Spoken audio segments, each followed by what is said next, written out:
Welcome to your Friday Takeaway. I'm Nadia, Hassan. He's Sulhi, Azman, where we basically wrap up the week and see how it's going to be, in the week coming ahead, I think, more importantly. But regardless of that, before we actually move on to how the market did today, talking about the police who police the market, Securities Commission actually released an interesting set of stats for the report card for 2015. And here's what's interesting. So the equity market actually increased 2.6%. It still remains the main source of funding. 90 billion was raised through primary market. 17 billion was the secondary equity market. Maybe the stats tell a different story, but in terms of sentiment-wise, it was just crap. I think everybody just was spooked last year. Yeah, correct. You have all these Chinese things going on. The economy, Chinese crash, the devaluations and so on. And you have also Japan entering into the negative territory for the interest rates and so on. So this is all the sentiments that is affecting the capital market worldwide. And of course, if you want the details, Nadia, you can always look at the website at www.sc.com.my. Yeah, we've got the super for you, so you can always go and look at it. But just quickly, how Bursa Malaysia actually did this week. FBM KLCI has been having a little bit of a green mood, up about 5.63%, 5.63 points, sorry, percent would be different, to 1696.5 points. But on a weekly basis, it's essentially flat at 0.2%. And actually, in terms of volumes, just about the standard, 1.63 billion in terms of the actual shares. Value is 1.75 billion. Yeah, correct. And the FBM KLCI today grew a bit marginally, though 5.63 points was due to the fact that the IPI, or the Industrial Production Index data, went up by 3.2%, which was above the analyst market's expectation and consensus numbers. Yeah, I think whenever any of that happens, given how people are still questioning over Malaysia's economic state, although the market has already been seen somewhat as a bit expensive, at least some people are saying it's a bit oversold, so there's a lot of discussions about whether or not it is time to buy, but I think there's a lot of issues before anybody even picks it up. Ringgit performance actually has recovered about 5%. It's about 4.08, give or take, to the US dollar. And of course, the big thing is oil, because oil, I've been away for a couple of weeks, and my goodness, what a couple of weeks changes. Brent is actually up 1.65%, 40.71. At least it's not 28. Yeah, at least no. And at least not even to the higher teens, 10.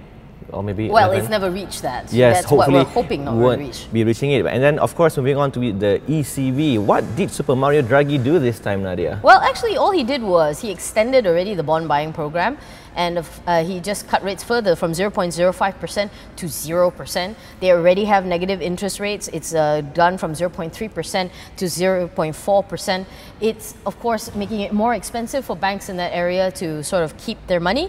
And, this deeper cut into negative territory rate means that he thinks it's going to be the last. It's an indication that there's not going to be any more. I mean, how much are you going to cut before it becomes ludicrous? Yeah, correct. And, we have yet to see whether this Dragonomics will work, because, Oh, don't call it Dragonomics. It's terrible. Everybody's adding economics to thing. Super Mario is good enough for him. Yes, okay. And then, of course, MIDF research today in the commentary said that negative rates are unlikely to succeed in pushing inflation rates. So, and ECB's expansionary programs is a bit too aggressive, given the fact that they are going into the negative rates and pushing it lower to below 0% for some of the rates. But they've been doing this for a while. I think people are comfortable with it, and hence why you didn't actually really see a lot of movement.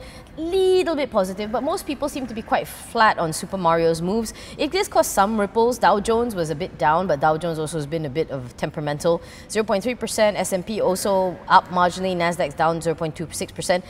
Stocks, what do you call it? The Euro stocks was up 2.34. DAX also is up by 2.11.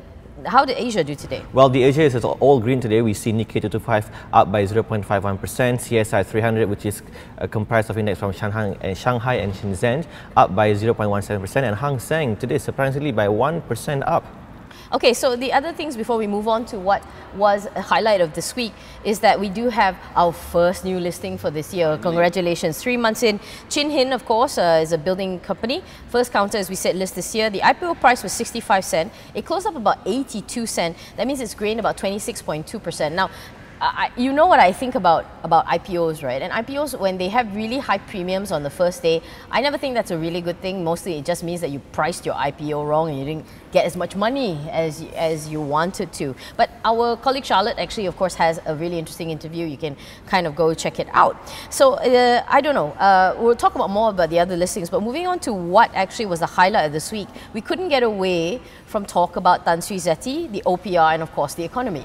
Correct, and of course, and Tan Sri Zeti has, of course, if you look at the economy, I think on Wednesday they released the fact that Bank Negara is maintaining the OPR rate at 3.25%. There's no change to the statutory reserve requirement ratio. Are you surprised? Well, I think everybody is expecting it because the economy is a bit slowing down, and we need more stimulus going on for actually at this point you economy. probably need Captain America to save it or something. So but I think more importantly is looking back on what she's done before she steps down in April. She did a whole bunch of stuff. 16 years is a long time. Financial Services Act and Islamic Financials Acts in 2013. It consolidates previous several separate laws to govern the financial sector. Of course, the OPR depegged the RM. That was one of the big things in her. The peg was 380, and in 21st July 2005, the Bank Negara depegged the currency. All of that was under her. Yes, correct. And if you look at the going forward, right, I mean, Zeti's tenure is going to end in April, and there are many names being bandied. You have the Datuk Muhammad, the Deputy Governor, going to be eyeing for the coveted force. You also have Datuk Nur Shamsia, Dr. Sudev, and also this Dr. Awang Ali Hussein. Okay, you could appoint Iron Man to that position, and I don't care. But not Trump. No, not Trump. Trump, you should nominate to Guantanamo. I don't care. You can nominate Iron Man to this position, but the fact is, he must have Malaysia's economy in mind, not be bowed to political whispering. I think that's a very important thing to actually look at. But moving on to what actually makes us neutral and what irritates us is the fact that the government has yet to sort of decide on Plus's toll hike.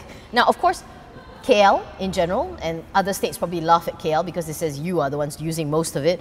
They have been talking about raising Plus toll hike rates. Yes, correct. And in fact, yesterday, Nadia, the UM Group Berhad, which controls the Plus Highway, celebrates the 50th anniversary. Now, during the press conference, it was reported that UEM is still in discussion with the government whether or not to increase the toll hike. Now, they have not seen their rate increase since 2005, though. Yeah, but the thing is, they don't care. Okay, some people would argue that if you raise in KL, you just hurt the KL lights.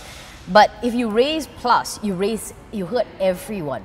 And we already are feeling the pinch with GST and everything like that. So it's bad news for us. It makes transport more expensive, and that knocks on to other things. Yes, correct. But I mean, some would argue, of course, the corporates would argue that this would be good for their cash flows and so on. But at the end of the day, government compensates them anyway. Correct. The government compensates them anyway. But of course, the government is allegedly running out of money. So there's only so much, I suppose, you can do. Anyway, just to wrap up, because it's running a bit long, looking at the week ahead, the more interesting stuff is that the Fed is meeting. It's their usual meeting. Janet Yellen and her crew will be meeting next week. The Street reckons that Janet will actually hold short-term interest rate study, not making good on the earlier threat that you would see some kind of rise. But this is one of those things where you will dissect the minutes. You dissect, you pour over, you will have it as bedtime reading, where you want to know whether the next time comes around you will see that increase. Correct, and of course for the Asian market, next week they are going to release security data from China IPI. It's going to affect a lot of people. Orders, and also on Tuesday, the Bank of Japan, Haruhiko Kuroda, is going to release the monetary policy, and we have yet to see what is going on. Randhill Holdings also is making its return to the bourse next week on Wednesday. Actually, the interesting thing about this, right? Talk about persevering, because it's been a long time coming. They had previously aborted their listing in 2013, and now it's back on track. And why did they abort the listing? This is why. It's because apparently there was suspension of licenses to affiliate company, Perunding Randhill Wally, by Petroleum National for indefinite period. And that literally came about weeks before the IPO. What happened was, IPO suspended, gave back all the money, and now they're making a second round of it. Holy cow! Talk about being persistent. Yeah, and if you look at the second IPO by the RTO, basically they are also having hurdles. Nadia, they have revised the offer price from 170 to 1 ringgit 20 cent, an reduction of 29%, and they want to raise some 600 million ringgit. Because of when they change this offer price, it will also affect the amount to be raised. We have yet to see whether this IPO would be a successful one for this year. Let's also forget they wanted to list it in the mid-February. It's now March, so they had to do the delay for it. They do have 3 cornerstone investors, but all of them, well, like Tabong Haji is one of them as well. Corstone is one as well. Yes, Corstone Smith. But then, Nadia, it's interesting to see where is PNB and EPF and COP. These are big players, and they are those, I mean, the emergence of them in the counters would actually be making it Let's sensible. see whether or not the company priced it right, because next week's going to be the actual real test. Anyway, that's all for us. If you want actually want more on the stories, of course, you can go over to theedgemarkets.com. You can go online and see all the stories. Of course, the weekly is out tomorrow, and you can still pick up a copy of Days Daily. Have a good weekend, guys. See you next week.